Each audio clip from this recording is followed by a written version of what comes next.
राम जय जय राम, श्री राम जय जय राम।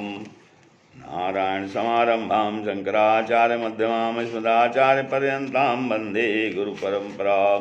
श्री गुरुचरण सरोज रज निजमन मुकुर सुधार बन्नो रघुबर विमल जसो दायक फलचार। ओम श्री सीतारामचंद्राभ्याम नमः।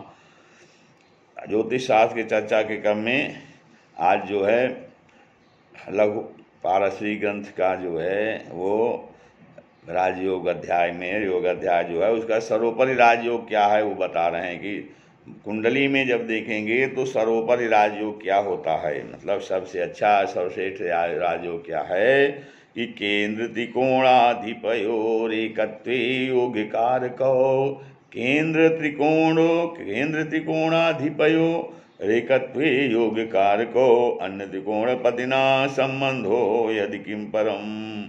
तो कहते हैं उक्त राजयोग में सर्वोत्कृष्ट राजयोग जो है क्या है कि जिस स्थिति में केंद्र और त्रिकोण का स्वामी एक ही ग्रह होता है और ऐसे प्रबल योग कारक ग्रह के साथ किसी अन्य त्रिकोणेश ग्रह का संबंध हो तो इससे बड़ा और कोई भाग्य नहीं होता। तो सबसे बड़ा राजयोग बता रहे हैं कि केंद्र त्रिकोण का स्वामी एक ही ग्रह हो और ऐसे प्रबल राजयोग कारक ग्रह के साथ किसी अन्य त्रिकोणेश ग्रह का संबंध हो जाता है तो इससे बड़ा और कोई भाग्य नहीं होता। अथवा केंद्रेश एक ही ग्रह के साथ त्रिकोणेश अन्य किसी ग्रह का संबंध होता है, केंद्रेश एक ही ग्रह के साथ त्रिकोणेश अन्य किसी ग्रह का संबंध होता है तो भी उत्तम भाग्ययोग होता है। ऐसे योग को सर्वोत्कृष्ट भाग्ययोग कहा जाता है।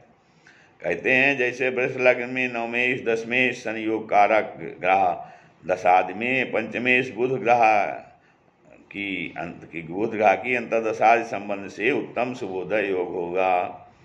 अब फिर उसके बाद कर्क लग्न में बता रहे हैं कि कर्क लग्न से दशम पंचमाधीश मंगल ग्रह दशा के साथ नवमाधीश बृहस्पति की अंतर्दशा में उत्तम भाग योग में परम राजयोग की प्राप्ति कही जाएगी।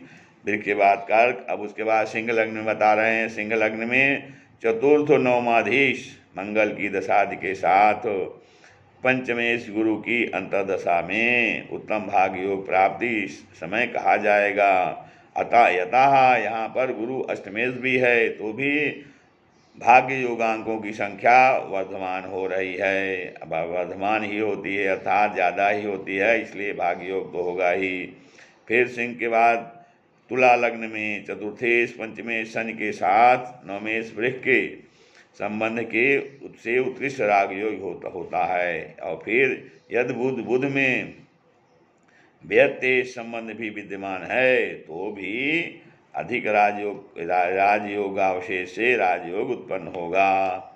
फिर मकर लग्न बता रहे हैं तुला के बाद वृश्चिक धन छोड़ करके मकर लग्न से दशमेश पंचमेश शुक्र के साथ बुध ग्रह नवमेश के संबंध से राजयोग प्रबल होता है। फिर कुंभ लग्न के